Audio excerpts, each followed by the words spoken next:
listening to LOA Recon with the Good Vibe Coach Jeanette Ma, where we dissect the ins and outs and the art and science of conscious creation, all intended to amp up your manifesting game. Let's have some fun together.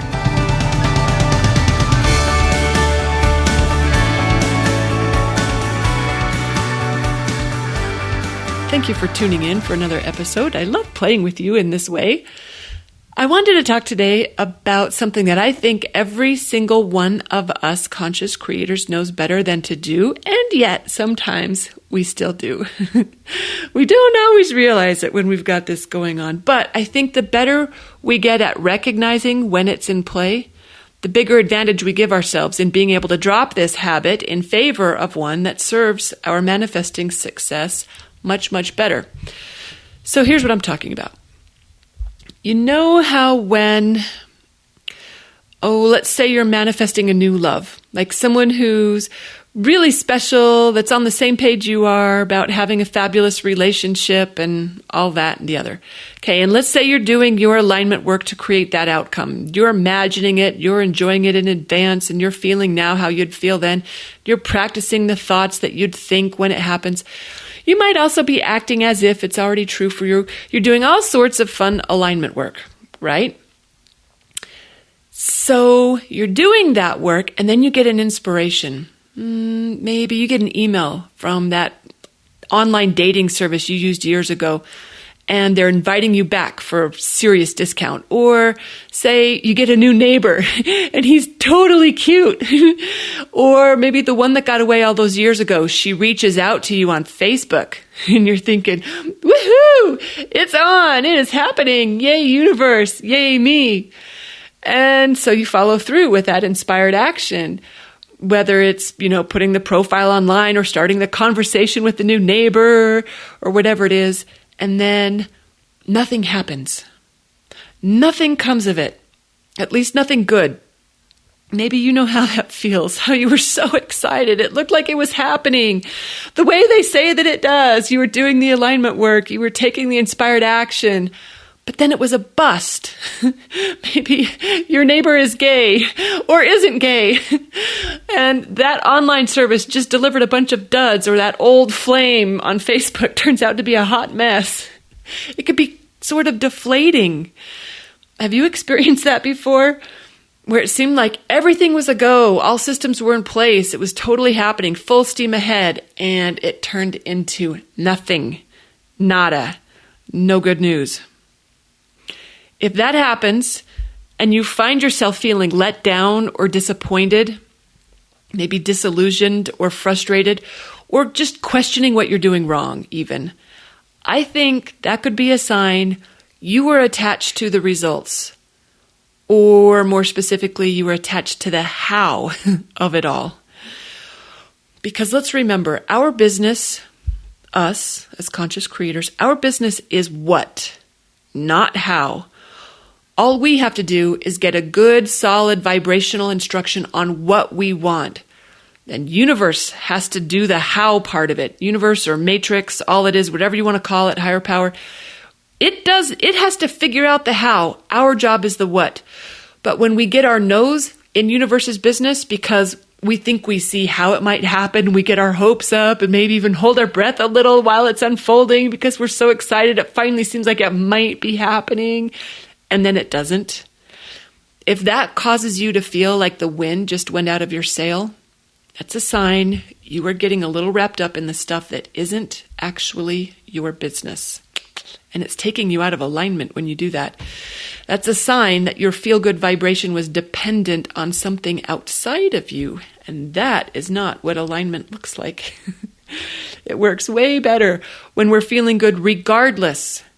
Not because X, Y, or Z is or isn't happening, just because we're doing whatever feels best, not because of where it gets us. Unless where it gets us is just joy. Joy is the point of it. What I mean by this is that when I do this thing in order to get that result, okay, that's attachment, and that's not the cleanest energy to roll with. It works way better when I do this thing because I want to, because I enjoy it, because it calls me, because it feels good. That's why. not to make anything happen. That's universe's job to make things happen. We just tell universe what to do. It's got to figure out how to do it for us. But when we abandon our role and get our nose in universe's business, things get kinky. I see this happen a lot when, say, LOA savvy business owners are using their manifesting powers to create success in their business. And then they get like this fabulous inspiration to make an offer or run a sale or something that seems like this is the path to create what they wanted. But then when it doesn't pan out the way they hoped, they lose all the joy for it. Here's what I want to say about that. Stay plugged into your joy, please. Remember that we're doing whatever we're doing for the sake of the joy, not for the results. If you're doing it for the results, then you're doing it the Muggle way, not the LOA way, and you're listening to the wrong podcast.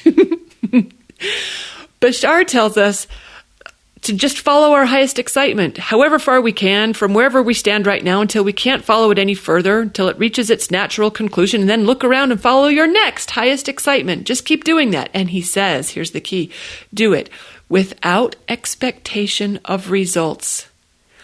Just do it for the joy, not for the results.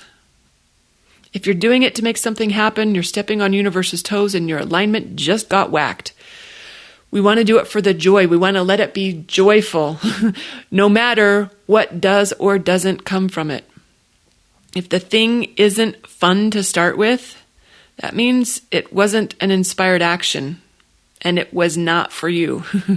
Our inner being, it calls us forward along the path to whatever we want, the path to all our dreams come true. It calls us forward via what feels best.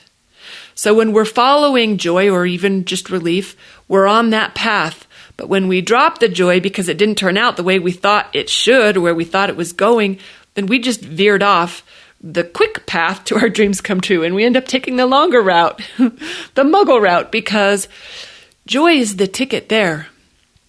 So when you get mad because no one bought your new product that you were totally excited to make, or you get frustrated because that date that seemed like he could have been the one turned out to be a jerk, or you invested in that MLM that was supposed to be the way that you made more money, but no one wants to buy it from you, or whatever else feels like you were excited at first, but then you lost the joy for it when it didn't pan out. This is your reminder that that is not the LOA way. Conscious creators, we do things for the fun of it. If it's not fun, it's not for you. Don't do it. It's not the way there. Don't fill your time with anything that you don't enjoy. I know that can be a pretty high bar to live at 100% 24/7, but it's worth shooting for. Follow what you do enjoy. Engage what you do have inspiration for, and let that be enough. Just the joy of it. If you keep following that fun or that feel good, whatever it is, rather than getting attached to the results you think that it should deliver, if you just stay on the path of joy without expectation of results, you will get results. I know it kind of sort of seems like a frustrating thing to ask. Don't want it, and then you'll get it. But really, is it too much to ask that our job is just to have a good time with whatever we're doing just because it's a good time, not in an effort to make something happen? I mean, I really think we got the easy part of the formula here. Let's stay in our lane with this. I think it's a pretty cool gig. And what I'm saying in this episode is that it works much better when we work with the system rather than against it. And I guess I'm also saying that I know how easy it is to slip into that attachment mode when we think things are starting to go our way. This episode was inspired by one of my own personal experiences. I want to remind us, things are going our way. If you're having fun, they're going your way. Let that be enough. Revel in the joy, or if it's just relief, revel in that. And keep following that thread while you keep your nose in your business and let universe handle its end. I'll say this too, if this feels like a tricky thing to pull off, it can be helpful to get a second set of super savvy eyes on your situation for some good guidance. Check out loacoaches.com for a list of law of attraction coaches that can help you master this routine of unconditional love and joy. Or if you're a GVU member, you have a list of fabulous coaches who are delighted to offer you complimentary sessions. Take advantage of them if you have not already.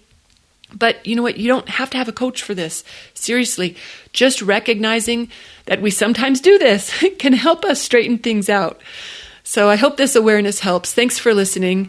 I hope you find it inspiring or helpful in some way. And let's all go follow that joy without attachment, without conditions, just for the pure fun of it.